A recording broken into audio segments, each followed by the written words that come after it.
Hello, this is the Stories Beside channel. I release videos every day for you. Subscribe and click the homeless people settled in an abandoned soldiers' building, surrounded by an old fence. They have been living there for a long time and have made all the rooms fit for themselves. Frank, 29, is one of the youngest residents. He had been living in this place for many years and rightfully considered it home. Together with him, 15 other people shared the modest shelter. There were, of course, conflicts, but all the vagrants were united. There were no alcoholics among them, nothing worse. For the third day, the heat was still on. "I'll get medicine," Frank said firmly, looking at the exhaustion. "The mother of a 7-year-old boy, and they won't help us. We are worse than dogs to them," resented Mitya's father. "Not true. Volunteers are noble people. They do everything from the heart. If it weren't for them, how many of our people would be lost?" Frank stood up for the philanthropists. "What's it worth to you to accept outside help for once?" The boy's mom insisted. "We're not gonna get him out on our own. It's dangerous." Frank did go to the volunteer center. He wasn't a pinchuk, and he didn't steal or beg. He trusted the volunteers and had accepted their help for years at the center. The vagrants were treated, fed, and provided shelter. True, there wasn't much in the way of sleeping quarters. Many homeless, like Father Mitya, did not believe in selfless work, and even in such dangerous situations refused to accept their help. Frank, on the other hand, was more open sociable, so many people in town knew him. The volunteers also treated him well. There was even a close friend of his among them. They had met Natalia 7 months ago. She worked in the kitchen for the homeless and poured hot lunch on plates. The girl was sincere about every dirty and bad-smelling thing. At the ragamuffins who stretched their hands for food did not show up, did not run away. "Your labor is worthy of respect," Frank once remarked. When it was his turn to get a portion of pea soup, "What are you doing?" "I'm not doing anything special." She waved it away. Nancy did not expect praise or admiration. She believed she could help the underprivileged and never missed a shift. She was surprised at how tidy Frank looked. He never neglected hygiene and regularly showered at the center, chose nice clothes, and helped his brothers in need. A kind of bond was immediately born between the young men. They easily communicated, often performed together. One worked, joked, laughed. Nancy brought Frank books to enlighten him. She gave her player to share her favorite music. The sympathy was obvious, but no one admitted to it or showed any special signs of affection. Nancy was confused by Frank's situation, so she had no hope that he would ever change his life. Often her colleagues, seeing the girl's glances at Frank, were upset. "Nancy, maybe we should just let him go. He's not a bad guy. But what are your prospects with him? He's a man. First, you have to become a document, get a job, a normal job, find a job, learn to live in society. What can he give you?" "Yeah, I know," I sighed. "But it doesn't make me feel any better. I'm drawn to him. I can't help it, even though I know it's a bad idea. There are so many decent men out there. Just let yourself pay attention to them. You don't notice anyone but him. You may be friends, but don't give up on yourself." When Frank all in the building of the volunteer center, he was met by familiar faces. Many were interested in his affairs, asked about the others, told about the news. "It's a baby fever. The fever reducer should help," said the nurse Ben. "It's very effective." "What are his other symptoms?" "Crazy cough and headache. Should have come to us sooner. I'll see what's left of the meds and call you later. Come in like Michael." "Did someone ask you?" Frank was intrigued. Strangers were rarely interested in him, especially girls. Even though he looked neat, his modest appearance did not arouse the sympathy of the city dwellers. Despite his intense experience of life on the street, Frank was not tempted by female love and had never had a serious relationship, as he did not inspire confidence in his girlfriends. Frank could not believe his eyes when he saw the female visitor. She turned out to be a spectacular young woman, about 26 years old, with a stylish short haircut, wearing a t-shirt, rhinestones, and leather pants. Large ring earrings glistened in her ears, and a small purse hung on her shoulder. As soon as she saw Frank, she got up from her seat and waved at him. "Good afternoon. What can I do for you?" Hello," replied the guests, extending her hand for a shake. "Cindy, you're probably surprised to see me, but don't be afraid. I'm not from any service. I'm just a simple man who admires you." "That's strange. Why would that be?" Frank looked at the unfamiliar beauty with disbelief. "The thing is that I recently began to make donations to this center, so I could not help but be interested in its wards. So to speak, first of all, Michael told me about you. You are young, good-looking, and unlike most of your fellows, you don't spoil your life with various trash like alcohol. I haven't had much of a life." Frank got serious. "A lot of people who drown their sorrows in alcohol have seen a lot. It's not for us to judge them." "I see," Cindy smiled awkwardly, realizing her mistake. "You may not believe me, but I'm interested in you. You don't look homeless. You look good, like a normal person. I didn't mean to offend you." She corrected herself immediately. "I apologize for my careless words." Frank didn't understand what was going on. Why would some rich fifa be interested in him? Why praise him and apologize?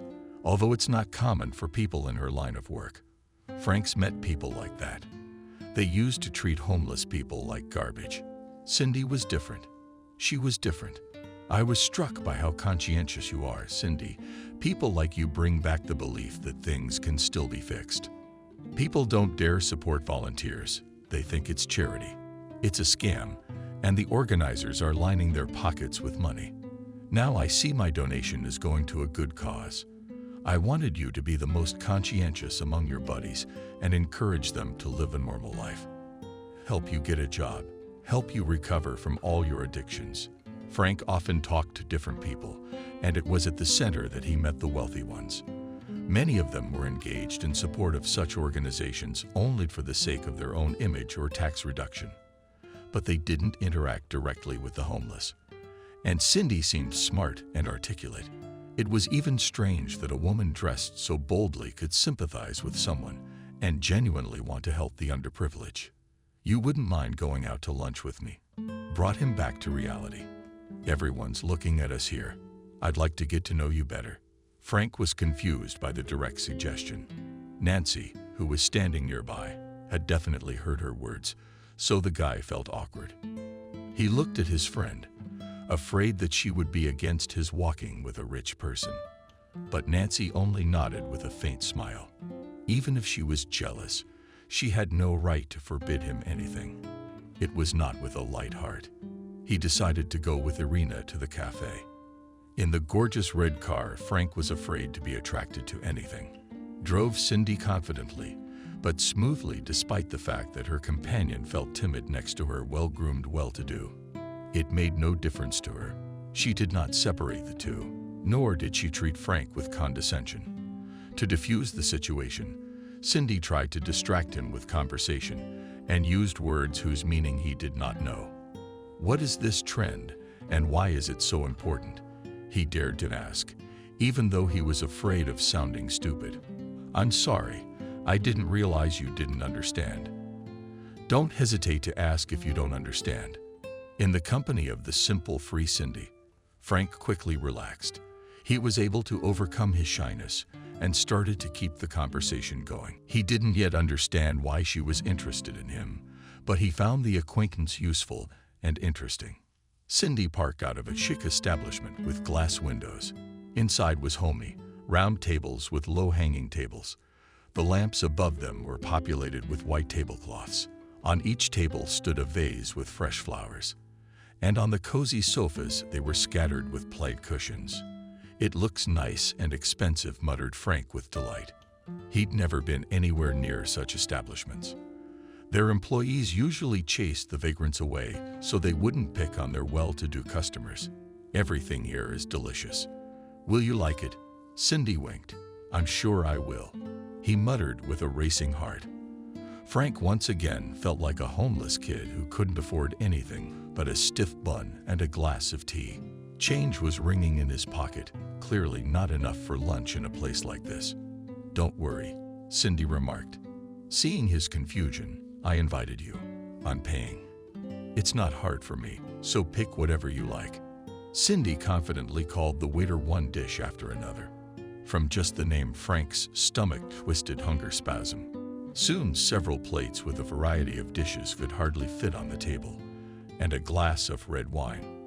"Let's have a little toast to getting to know each other," Cindy suggested. "I'm not much of a drinker myself, but a good drink will loosen you up." "No, thank you. I don't usually drink," Frank objected, but he was still persuaded.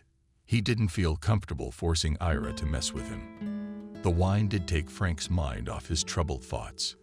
He was able to forget about his situation and Cindy's status. The conversation flowed easily. Those of us were on our own. It had been a long time since he had felt so free to talk to an outsider.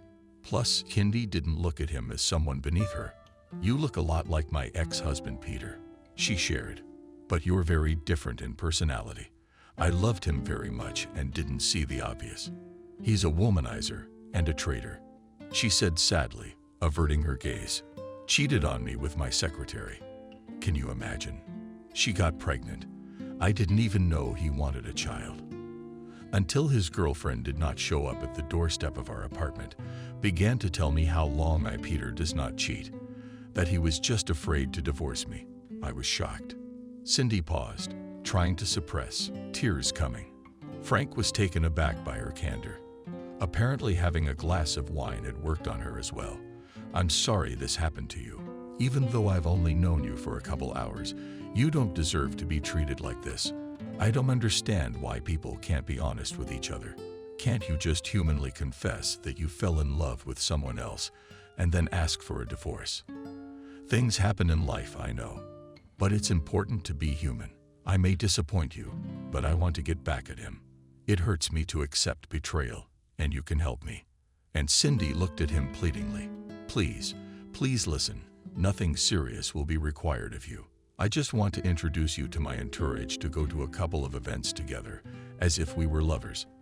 I want people to see us together, so people will realize that I'm not alone anymore, that I haven't grieved long after my divorce, and I've already recovered. What kind of fiancé am I? Look at me. I don't belong in high society, and I have no manners. I'm sure I'll give myself away." Frank was frightened. Now he understood what Cindy's attention to him was all about. "It's not a problem with my money. I'll fix you up in no time, and you'll look 100%. All I have to do is post pictures of you on social media to get the word out and nothing else. It won't affect you at all. And I really need it." Frank didn't like the idea at all, but the wine confused his thoughts. He couldn't help but agree, couldn't refuse. Cindy was very persistent. She was sure of her plan and looked at her, but so tearfully that he gave up. "Okay, I'll pick you up, but not for long. I don't have anything to lose," he replied with a sigh. "He's really cute. You'll even like it." Cindy winked at him. Since Frank had agreed to help, he had a new life. That same day, they agreed to go to the hospital and have a medical examination. "No offense, it's better for both of us," Cindy insisted. "I like to know who to let into my house." "I understand that. I'm not offended by the process. It's even better for me. I haven't been to a doctor in a long time. I don't have access to that kind of examination." Cindy's house turned out to be luxurious, 2-story, modern, furnished with the latest technology. There's no unnecessary decor inside. Everything in its place: comfortable furniture, carpets with a thin palette, light-colored walls. "Wow, did you really pay for this yourself?" "Oh well, you don't think you're asking indecent questions. Are you funny?" She laughed, seeing nothing special in her luxury. "I inherit money, so I don't have to worry about it. Choose any room on the second floor. It's all set up for your comfort. You can use all the appliances, take whatever you want from the fridge.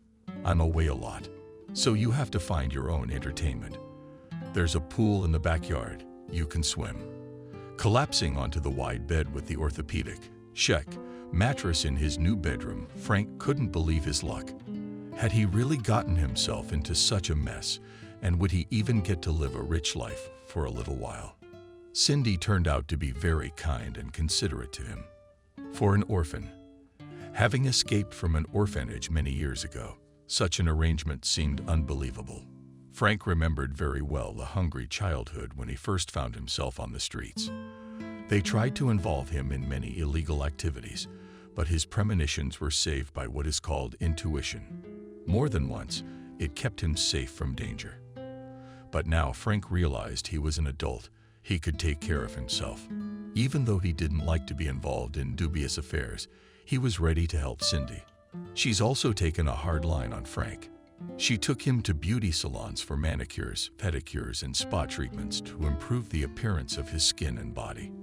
I made him work out with a personal trainer. I feel like a Hollywood star, Frank often repeated as he was surrounded by many specialists. The beauty industry and Cindy critically examined their work. Are you like a child? She smiled at him kindly. Cindy, this must be like a scene from a movie for you. I have to stop by my ex-boyfriend's hairdresser today. I need to fix your unruly hair. There was a conflict at the barbershop that made Frank question Cindy's true character. When the barber started whipping out his temples and the back of his head for a fancy haircut, leaving long hair on the top of his head, he protested. Yeah, it doesn't suit me at all. I'm not 19 anymore. Does the modern man walk around like that? Frank resented it. I do everything you ask, but the haircut is ridiculous. It's for business. Cut off Cindy, not wanting to hear any further objections. But it's my body. The person I see in the reflection is not me. I don't like it. I don't want to be a laughingstock. Frank, don't argue. I'll get the haircut I want. Will you put up with it? Cindy replied irritably, not taking her eyes off something important on her phone. Such a statement offended Frank. Despite the fact that on the way home Cindy apologized for her harshness, writing it off as a capricious nature, he didn't take her word for it. An uneasy feeling stirred inside. Perhaps Cindy has a clear plan, in which he is just an unwilling pawn. Frank shared his suspicions with Nancy. At first it was not easy for him to communicate with her. After all, he was left to live in the house of an unattractive stranger. He felt guilty about it, so he didn't impose himself. I was suspicious of the whole thing from the beginning, she commented on the story. What was? Immediately he clutched at her like a child. You know what I mean. Richer than usual is not needed. Who's homeless? I know without reminding you that she's uneven, FYI. I'm not interested in marrying her, Frank said resentfully. But Nancy was quick to reassure him. Frank, you know that's not what I meant. It's not about you. It's about her. She's untrustworthy. People like her are dangerous. I'd be on my guard if I were you. There's not much that can go wrong in this play. Nancy said the last words with a disdain that did not go unnoticed by the boy. I miss you. Really miss our conversations, he admitted. As soon as I finish my business here, we'll meet right away, Frank promised. I felt relieved after talking to the girl. No longer did he believe everything he saw or heard. Instead of arguing with Cindy, he became more amenable and agreed to her ideas immediately. But now Frank began to follow her when she wasn't looking, trying to eavesdrop on phone conversations to learn a little more about Cindy as a person as she wanted to introduce him to her friends and Peter's friends. Why hadn't any of her loved ones come to her house once in weeks? Why the secrecy? Frank wanted to reassure himself so he wouldn't be left fooled if Cindy posed any danger to him. He had to find out. Left alone at home, Frank decided to search Cindy's drawers and discovered the paperwork for the rental house. He reread the document carefully, never ceasing to wonder if the house was not Cindy's property. Why had she lied to him? What was she using such a big house for if she didn't even bring anyone to it? But who knows about those rich people? Who knows what they have in their heads? It didn't go unnoticed by Cindy that Frank went through her things. After dinner, she knocked on his bedroom and suggested we talk over a nice glass of wine. I have something to tell you, she stated with a guilty look, and he couldn't refuse. I realize you want an explanation. I'm not as rich as Peter said I was, with a mistress who cheated me, but I was ashamed to admit it even to you. I rented a house because I can't afford to buy one yet, and all my friends are fake. They're just gloating. That's the way it is in this world. And I didn't want to appear broken, and I couldn't let Peter humiliate me like that. I really need you. I shouldn't have kept you from me, but stay, I beg of you. Looked at Cindy. He didn't know what to answer. He felt ashamed that the girl was making excuses to him, and he was going through her things like a thief. Frank had grown up on the street, and she hadn't even suspected him of stealing, hadn't reprimanded him or thrown him out. She trusted him. He did that to her. I'm the one who needs to apologize to you. I had no right to be at home. And blurt something out. I'm sorry. I believe you and I'll help you. Can you count on me? Later, Nancy's retelling and talking to Cindy. Frank listened to her opinion. Yeah, she's leading you by the nose.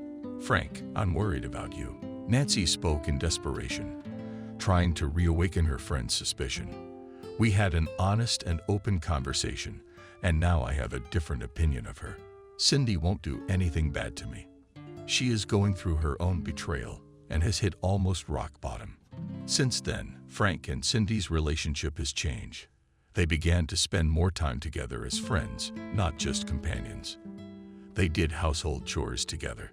For now, Cindy didn't pretend that he could afford to pay for the company's services on a regular basis. Frank, on the other hand, was hovering in the clouds, happy with the conditions in which he lived. He believed Cindy was clean before him and had no hidden agendas. Maybe after meeting me, you will be able to realize yourself in society, she said with a smile, teaching her friend manners. No, that's not the only thing that attracts no one. And don't smile like a fool. You must have the energy of strength, the richness of confidence. Until then, you look like a boy. You have to create an image for yourself and follow it. Then people will start to take you seriously. You're smarter than Frank admitted, although he often needs further admonishment. Girlfriends. According to her, he did everything wrong and distributed to his habits. Mimicry, the position of his arms and legs, demanded that the friend reproduce everything exactly as she said. One day, Cindy picked up Frank's wound. I need your help, she said. Later, getting ready for work at my father's firm. I have a pile of business for you today. I have a favor to ask, because I can't make it on my own. Yes, I'm listening. I'll pull, Frank responded, getting up from the comfortable bed.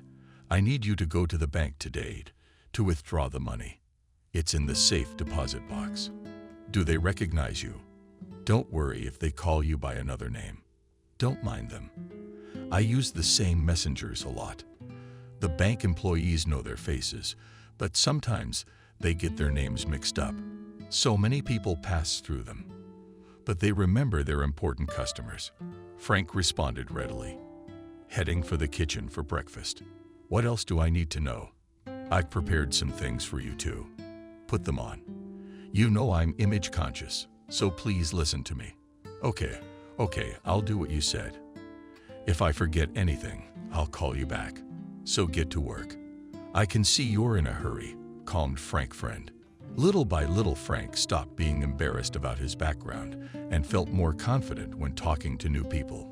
He saw how Cindy interacted with the staff in restaurants, how she conducted business on the phone.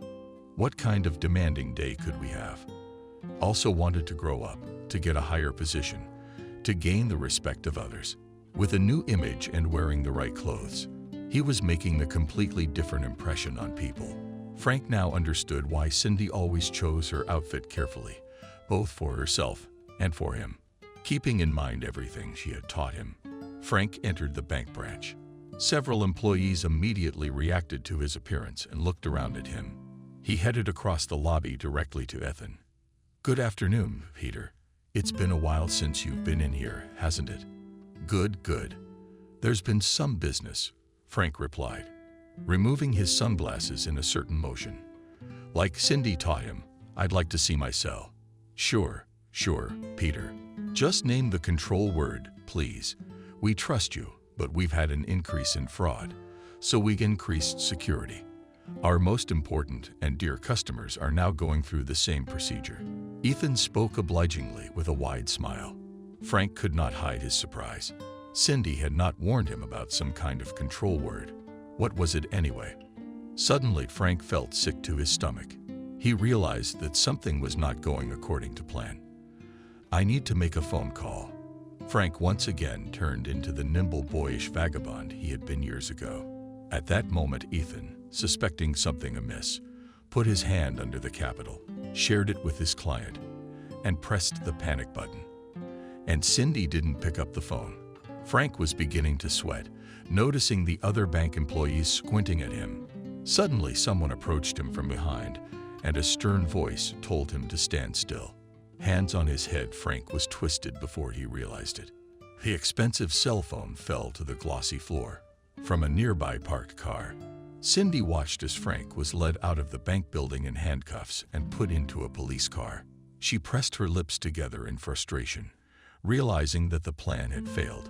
Now she could only hope that the police couldn't connect her to the brothers trying to access the Millionaire's safe deposit box. "What's going on? Where are you taking me?" Frank struggled in the hands of the police. "I haven't done anything wrong. I'm just a messenger." "I'm a messenger.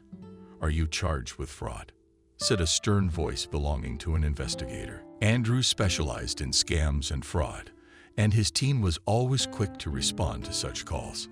Panic buttons in banks often save people from grand theft, and some even their lives. "Okay," Andrew started the interview. "You have no identification on you, and your name doesn't tell us anything either. Who are you?" "Frank, I'm warning you. You could be in big trouble if you keep claiming you didn't know anything. But I'm really not a crook, and I didn't mean any of this. I'm here to pick up the money from the safe deposit box at the request of a friend of mine. Her name is Cindy." "What's her last name?" "God, I don't even know her last name." Frank panicked even more. He's been in trouble with the law before. Not serious ones, but the police used to chase street kids off the streets. "She asked me to withdraw the money, said I'd be recognized there. It's a simple procedure. I didn't know it was wrong. I didn't know I was doing anything illegal. I would never have done it for anything." Ethan, who was watching the interrogation on the other side of the glass in the meeting room, was explaining to another policeman. "He's lying. This crook is dressed exactly like our client, Peter the Slacker. The thing is, they're really similar, and it's even his gestures. He copied his manner of speech, his style of dress, everything. The fact of fraud is clear. It's just outrageous. What kind of a moron would try to pull something like this?" "Ethan, calm down. The theft was prevented by your vigilance. The bank won't have a problem. Tell me again how it happened." Meanwhile, Frank had become completely confused. He began to let go of the shock, and his mind began to guess what had happened. Cindy had set him up. Nancy had been right. It couldn't be believed. From the beginning, she had paid attention to him for a reason, a similarity to some millionaire. She's cruel, calculating, sneaky, ruthless. The puzzle in Frank's head began to take shape. He couldn't believe his gullibility. He was careful. How did Cindy manage to screw him over like that? Until your mysterious Cindy is found, you and Frank are prime suspects. I suggest you don't hide anything from me. As far as I know, there's no one to vouch for you. Your past lifestyle doesn't inspire any confidence. Frank recently received an incredible offer from Cindy and embarked on a life of wealth he never dreamed of. And now he's been locked up in a detention center while his case is being investigated. All his calls from the police station to Cindy's number were ignored. The number was unavailable. He regretted so much that he had never found out anything about her, that he had fallen for her supposed kindness and complicated story. Frank was well aware that people like him in situations like this had a bad ending. Nancy was horrified when she heard what had happened. She was alarmed that Frank had stopped contacting her. She didn't know where he lived because Cindy was against visitors, and during the time Frank had been at her new friend's house, Nancy had not seen him. The only contact between the friends was phone calls, which had also stopped. She didn't trust Cindy, so she was the first to sound the alarm by asking their colleagues at the center. Frank didn't contact you with a concerned look. She asked the other volunteers, "What's your rich hottie up to?" "I didn't even tell you." Somebody was teasing. But Natalia didn't care about jokes. "None of your business. If you don't know anything, shut up." She didn't know what to do. She knew something had happened to Frank, and soon the call came from the police station. "Oh my God. Frank, you're all right. They didn't beat you up. They didn't make you sign a confession." "I didn't." Nancy, happy that she could at least hear his voice. "I'm fine relatively," Frank replied in a weak voice. "I'm scared. I know men don't confess things like this, but I don't know what to do. I'm a poor man. No one will consider me a policeman, only to pin a case on me to close it as soon as possible and get a bonus. How can I help you? You need a good lawyer, but where can I get the money?" Nancy's got her head in her hands. "I'll borrow from someone. Ask the guys at the center to chip in, and we'll get you out. I won't let them put you in jail." Through her tears, she repeated. Soon Nancy saw an article on the internet from the city community, where it was said that a homeless man had pretended to be a millionaire in order to clean out his safety deposit box. Anna couldn't believe her eyes when she saw Frank's twin in the photo. Finding out more, "Oh, Peter, or did you?" Nancy knew that 4 months ago he had been in a terrible car accident, after which he had fallen into a coma. His family grieved and prayed for him every day that their son would wake up. Nancy appeared on the doorstep of the house, completely out of the blue. "Get out of here," shouted at her by James, Peter's father. Another journalist looking for a scoop. No, I'm not a journalist. That's not why I'm here. Listen, please. Your son has a twin brother and he's in prison. There's been a terrible mistake. An innocent man can go to jail for someone else's crime, and he appears to be your second son." Something in Nancy's words made James stop. Listen to her. He allowed his guest to enter so that no other living soul would witness their conversation. "We had no idea our Peter had a brother," wiping away tears with a handkerchief, Molly said. "It's not like he's our own. We adopted him when he was 2 years old." Peter's adoptive parents looked at the pictures of Frank on Nancy's phone and couldn't believe their eyes. So it's true. The man they picked up at the bank wasn't a professional con man. "What am I begging you for?" "There's no one. He's a very nice man. Too naive, even. No one can help him but you. If you knew him personally, you'd never believe he'd do such a thing. He's lived on the streets most of his life. He's never stolen. Frank shares the last of it with his comrades. Doesn't use anything. He leads an honest life. And you don't see many of those among the homeless, believe me." James and Molly's sensitive hearts were shaken. They decided to go to the police, if only for the sake of interest, to see Peter's possible brother. God, they really are copies of each other's sobs, aren't they? "Molly, when we see Frank Peter, we have to get him out at all costs. He seems to be the only person related to our Peter. We can't let him be treated like this. Honey, we don't even know what kind of person he is. It's not enough for Nancy to tell us. I can tell she's really worried about him. But that's not the point." After talking to the coroner, a lot of things became clear to them. Frank's the only suspect so far. Cindy, who he says is behind everything, has not been found. She donated to a volunteer center for the homeless, but her information was fake. There is no Cindy. She's obviously well prepared. And the fact that Frank didn't know anything about her except her name only makes it harder. "So Frank is just a pawn," James clarified. "We'll get him the best lawyer and get him released on bail. While you are working with your sleeves, an innocent man sits behind bars, and the con artist walks free." Spent about 2 more weeks in pretrial detention, and then there was a trial. The lawyer hired by James really did his job. When Frank was released, Nancy threw herself around his neck right in the courtroom. "God, you're free now."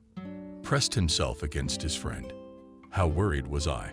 Couldn't sleep, couldn't eat. Thank you for believing in me And thank you for not giving up on me. I was such an idiot to fall for your fairy tales of a beautiful life. I don't need anything without you. I think there's something we don't know," James tactfully blurted out. Nancy hurriedly celebrated from Frank, and by rule put on her clothes. "Frank, these are your twin brother's parents. They're the ones who got you out from behind bars. Thank you so much." "Thank you." Molly couldn't stand it any longer and hugged Frank as if he were her own son. "We're so glad you're out now.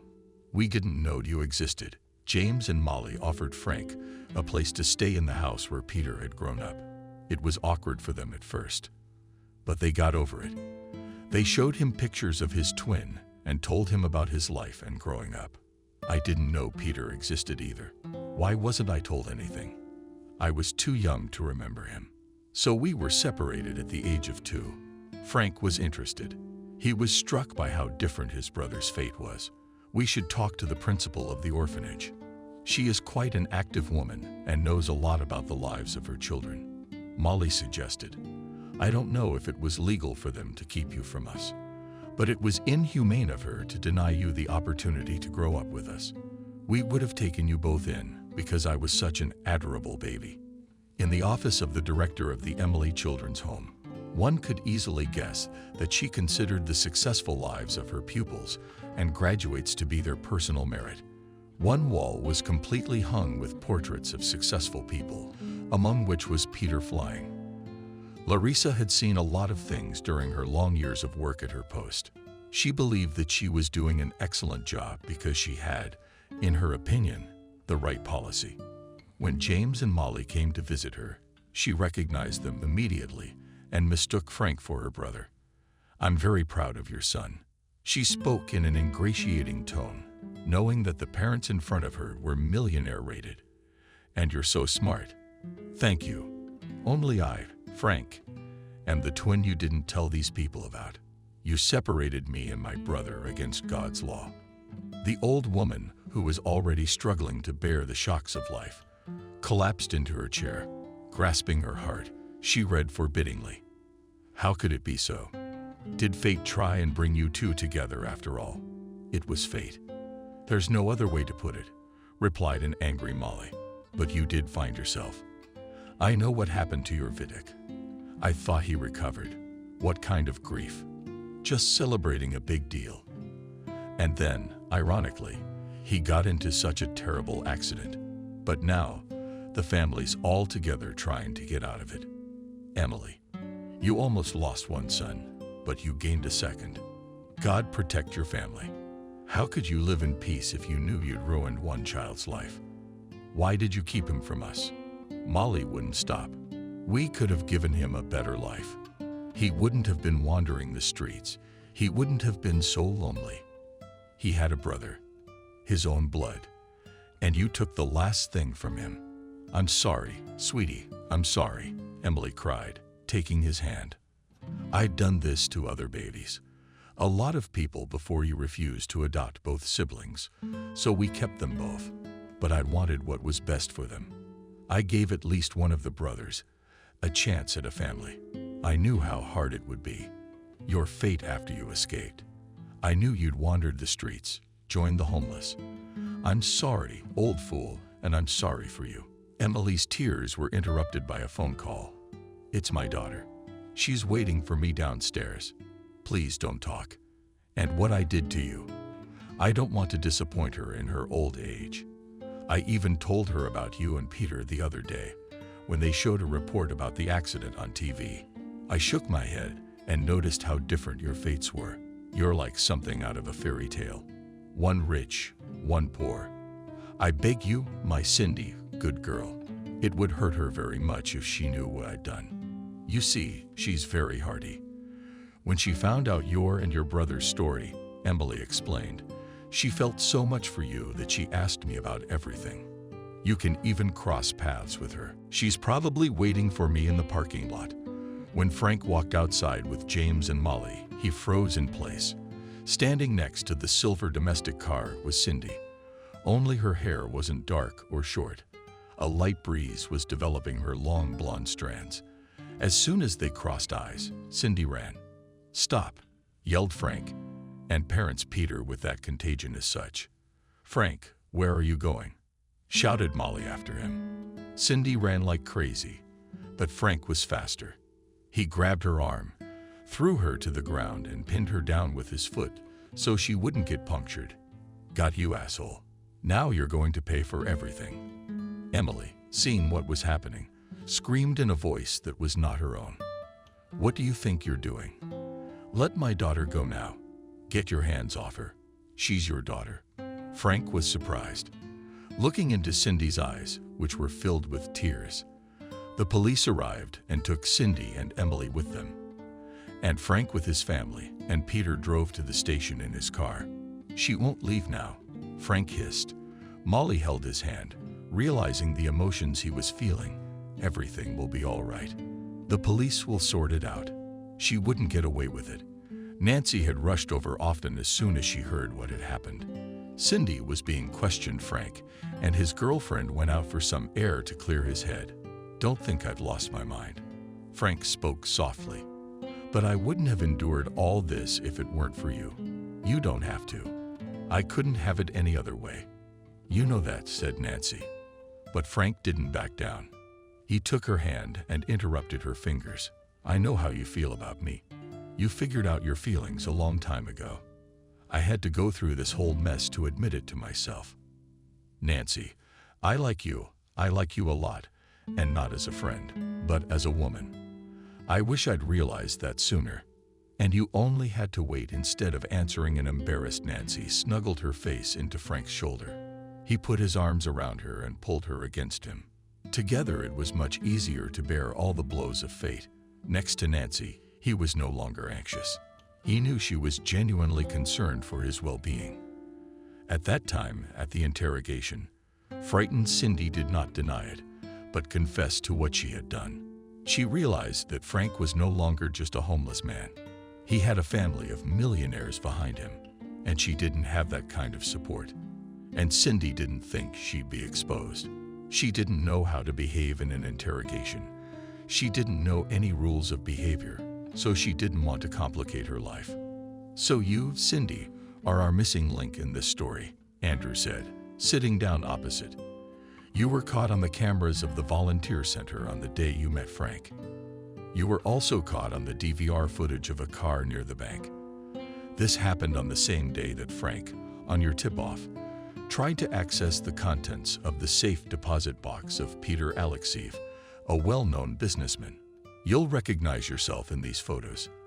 The investigator's harsh voice and the oppressive atmosphere of the room's interrogation pressed down on an unstable Cindy. She burst into tears, unable to bear it, found herself too weak to stand up and play herself innocent. "Yeah, that's me. Frank was just being convenient, and he didn't suspect a thing. I didn't want him to get hurt because of me. I didn't realize how much I knew." It sounds stupid. I understand. I mean, we're talking about robbery, but I'm just confused. I got caught up in a momentary urge. Cindy went on to describe in great detail how she came up with the idea to track down Frank and pass him off as her alleged ex-husband. "When my mother told me about the amazing fate of the twins, I decided to act. I knew that a few days before the accident, Peter had made a big deal, which must have made him a huge profit. I found out which bank he kept the money in, and so I decided to act. It all seemed like a game to me, a test of my own abilities, candid, and Cindy. I've always been savvy, but not a con man ever." Mom said Frank hadn't been known to her for a long time. He had been loitering for a while, so he was no longer of interest to her. She only liked to be proud of those who had achieved something. As if she had a hand in it, her daughter remarked contemptuously. "By the time I started searching for Frank through various shelters and centers, I had already rented a cottage and a car to match the status. Richer. Finding Frank turned out not to be difficult. A lot of people knew him. I'll admit it. He turned out to be a pretty good conversationalist. It was amazing that he could hold a conversation with normal people. I thought he'd be dumb as a cork and soaked. The story about the ex-husband I came up with in advance, all rehearsed in front of the mirror more than once to sound convincing. I even learned how to cry at any moment.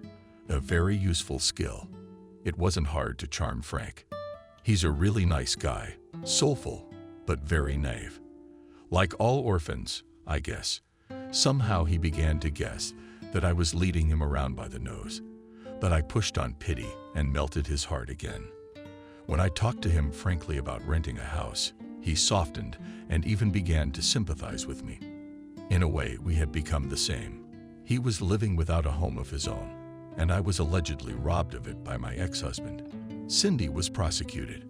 All of her statements were checked out. And Frank was finally cleared of all charges. Emily was able to hire a good lawyer for her daughter. Did you use all your influence on your spouse to get the DA's office to sink their teeth into Cindy?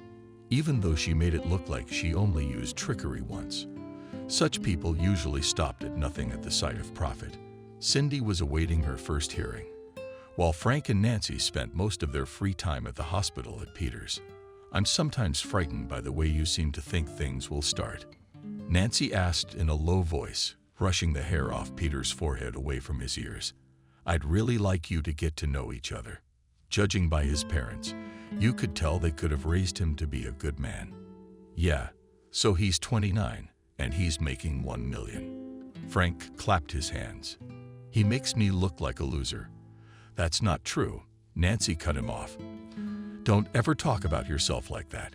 You haven't lived his life, and he hasn't lived yours. Don't forget, he grew up in love and affection, and all you got was a kick from fate. While the lovers were arguing, Peter tugged with his finger, his eyelashes fluttered, his pulse cleared. God. He opened his eyes.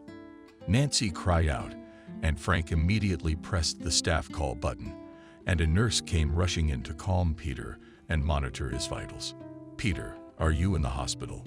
Calm down. You're awake. Back from your coma. Welcome back. Who's back? Who is this? Pora wheezed, pointing a trembling finger at his doppelganger. Had you better leave? Frank asked the nurse, but he still had to explain himself to Peter. When James Molly arrived at the hospital, they told him everything. How much I missed. The man smiled weakly. The parents. He glanced at his brother from time to time, hesitant to speak openly to him. I was in a car accident because of a competitor's shenanigans. But it turned out I wasn't the only one they didn't want to hurt. Don't be afraid. I'm used to my twin too. Is this a new development for you?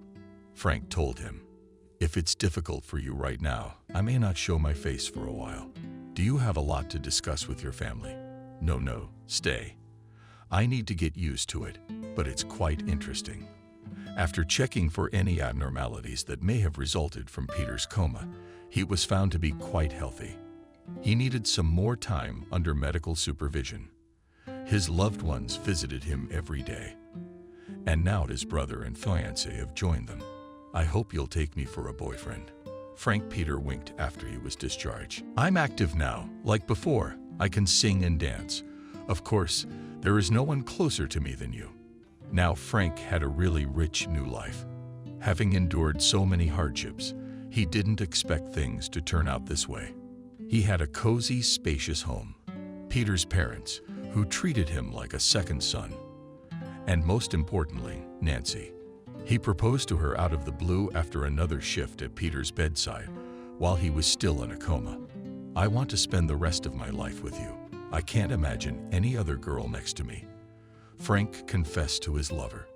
During a walk along the promenade, I love you very much, and I ask you, Nancy, to become my wife. When Frank pulled out a blue velvet box with a modest ring, she cried. God, of course, yes, I agree. With a shaking hand, Frank slipped the ring onto the bride's finger and kissed her hand. From then on, they were inseparable. The wedding was expensive, but only the closest people were invited to the celebration. Many volunteers from the center where Frank used to receive help now drank to the happiness of the newlyweds. They even dared to invite some vagrants to the party. Of course, after they'd been properly cleaned up. I'll never forget what you've done for me. Frank swore, and he wasn't fooled. Very soon, Peter brought him into the business. There was such a strong bond between the brothers that no amount of persuasion from their companions would make Peter change his mind. He had 100% confidence in Frank. They were like a unit, agreeing with each other whole phrases to anticipate each other's actions. In their work, they complemented each other perfectly and surprised each other with ideas. Of course, this did not happen immediately, but thanks to the fact that Peter paid for his brother's education and personally interned him. Now Frank, receiving a decent salary, regularly took donations to a familiar volunteer center, and Nancy did not leave her volunteer work. Together, the spouses organized parties for the homeless during major holidays and gave everyone a useful gift. At one of these events, Nancy introduced Peter to a kind and sweet colleague, after which Peter became a frequent visitor to the center.